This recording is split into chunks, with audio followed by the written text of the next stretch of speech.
Viewers, Parvez Ahmed Dhaka stock market চ্যানেলে স্বাগতম। আশা করি আল্লাহর অশেষ রহমতে সকলে ভালো আছেন, সুস্থ আছেন।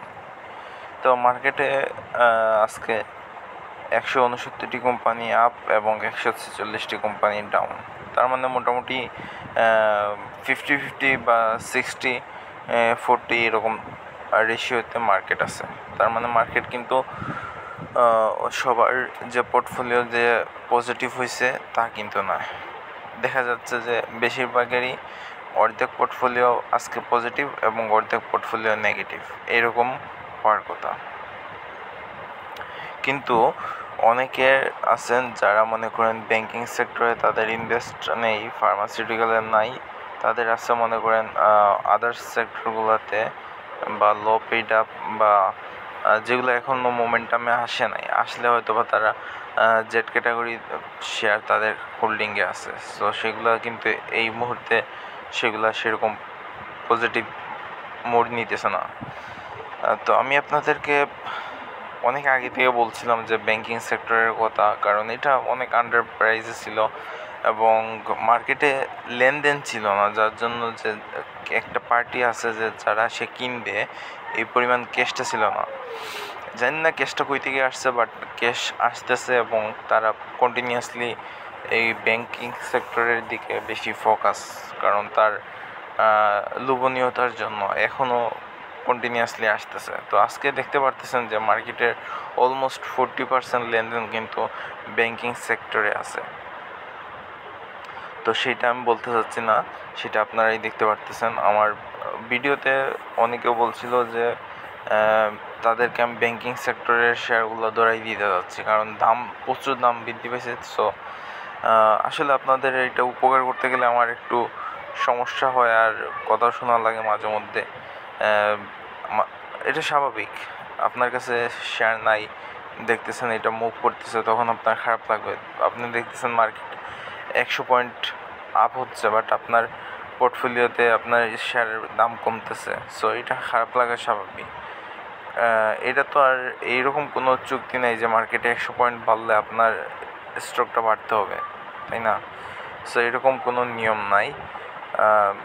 তো দেখেন আজকে ব্যাংকিং সেক্টর শুরুর দিকে প্রায় 4% পর্যন্ত বাড়ছে, তারপর কিছুটা কারেকশন করে এখন প্রায় 3%-এর কাছাকাছি বৃদ্ধি পাইছে।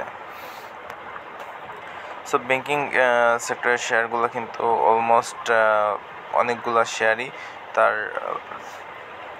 লক্ষ্য পৌঁছে গেছে। এখন আমার কাছে যেটা আশা ছিল যে ইন্স্যুরেন্স আপনার সামনের দিকে মোমেন্টামে আসবে, বাট ইন্স্যুরেন্স সেই রকম মোমেন্টামে এমন না যে ব্যাংকিং সেক্টরের শেয়ারগুলো শুধু দাম বাড়বে।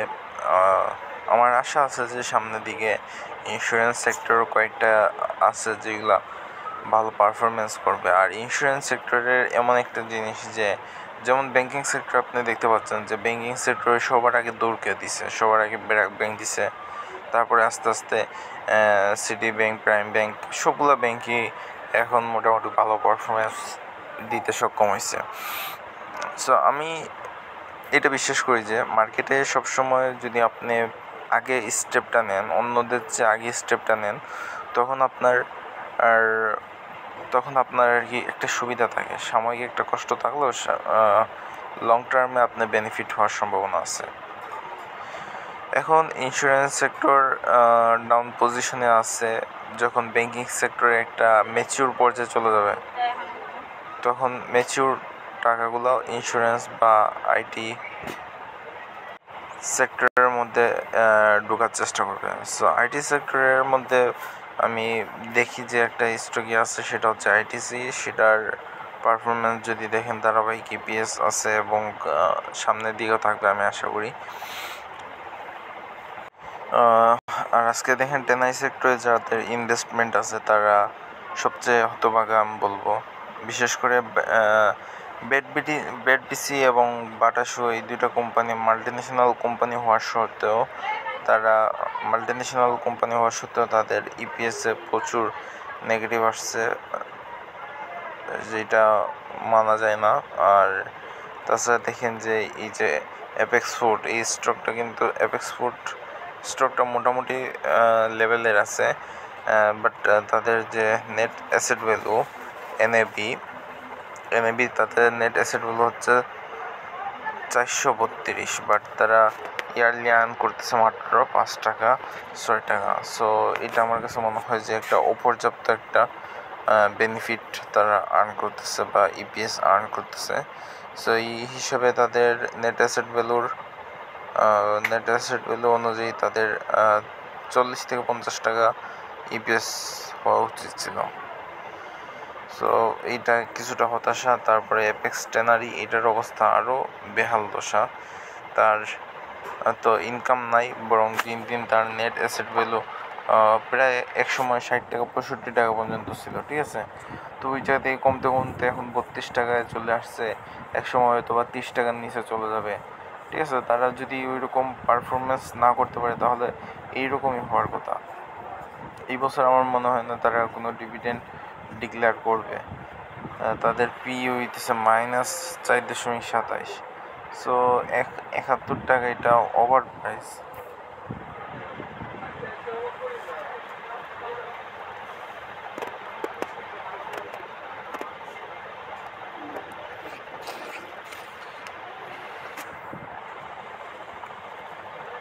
টেক্সটাইলের মধ্যে একটা স্টক আছে, এটা হচ্ছে ইনভার টেক্সটাইল। তার ইপিএস বা ধারাবাহিকভাবে বিগত 3 বছর 4 বছর থেকে ধারাবাহিকভাবে ইপিএসটা গ্রো করতেছে। নেট অ্যাসেট ভ্যালুটাও ঠিকঠাক পর্যায়ে আছে এবং বর্তমানে তার আস্তে আস্তে বাড়তেছে প্রাইস এমন না যে 40 থেকে 80 টাকা হয়ে গেছে, 40 থেকে 45 টাকা গেছে, বাট এটা আস্তে আস্তে গ্রো করতেছে।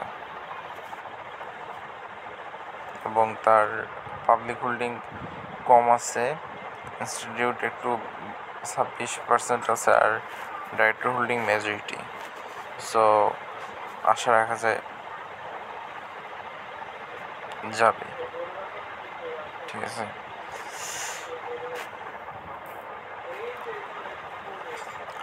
তো ভালো থাকবেন, সুস্থ থাকবেন।